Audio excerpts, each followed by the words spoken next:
समस्त महिलांना शिक्षणाचा तिसरा डोळा प्रदान करणाऱ्या ज्ञान ज्योती म्हणजे सावित्रीबाई. धर्माच्या नावाखाली समस्त स्त्रियांचे भावविश्व नाकारणाऱ्या व्यवस्थेविरुद्धचा बुलंद आवाज म्हणजे सावित्रीबाई. मित्रांनो, स्वातंत्र्यपूर्व काळात भारतात स्त्री शिक्षणाच्या बाबतीत भारतीय लोकांचा दृष्टिकोन अतिशय संकुचित होता.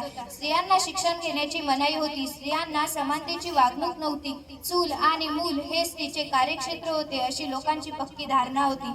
अशा काळात 3 जानेवारी 1831 रोजी सातारा जिल्ह्यातील नायगाव येथे लक्ष्मीबाई आणि खंडोजी नेवसे पाटील यांना कन्या प्राप्त झाली. तिचे नाव त्यांनी सावित्री ठेवले. ही सावित्री स्त्री शिक्षणाची उद्गात्री क्रांतिज्योती सावित्रीबाई फुले म्हणून लौकिक पावली.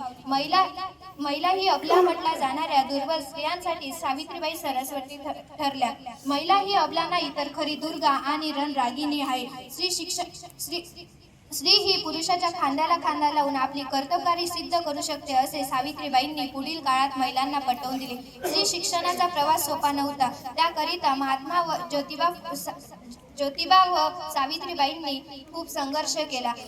या कालबाह्य रूढीच्या बेड्या तोडण्याकरिता ज्योतिबा व सावित्रीबाईंनी 1848 साली पुण्यातील बुधवार पेठेतील भिडेवाड्यात मुलींची पहिली शाळा काढली. स्त्रियांनी शिकणे व शिकवणे धर्माला अनुसरून नाही तर असे काही लोकांना वाटे. अशा लोकांनी सावित्रीबाईंवर कठोर विरोध केला. पण सावित्रीबाई शाळेत जायला निघाल्या की हे विरोधक त्यांच्यावर दगड, शेण व चिखल फेकत पण सावित्रीबाईंनी या सर्वांना खंबीरपणे तोंड दिले. स्त्री शिक्षणापुरतेच आपले कार्य मर्यादित ठेवले नाही तर विधवांची परिस्थिती सुधारावी, बालहत्या थांबाव्यात म्हणून त्यांनी आश्रम उभारले. महात्मा फुले यांच्या निधनानंतर यशस्वीरित्या सत्यशोधक समाजाची धुराई सावित्रीबाईंनी यशस्वीरित्या सांभाळली. स्त्री शिक्षणासाठी झटणाऱ्या दीनदलितांना आश्रय देणाऱ्या आणि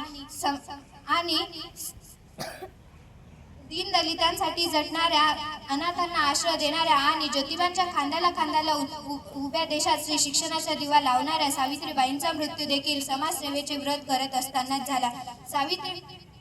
मित्रांनो, 1897 साली पुण्यातील अशी महाभयंकर प्लेगची साथ पसरली होती.